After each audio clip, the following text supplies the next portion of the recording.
mencoba sensor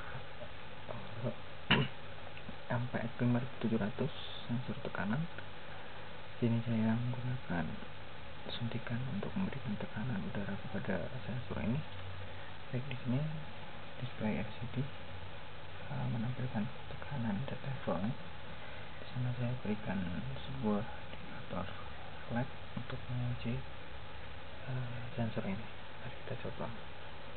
Jika kita tekan, LED-nya menyala, kita lepas mati, tekan lagi, menyala, lepas, dan mati juga.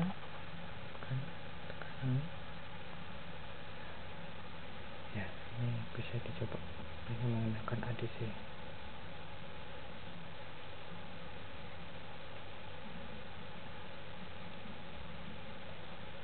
Terima kasih.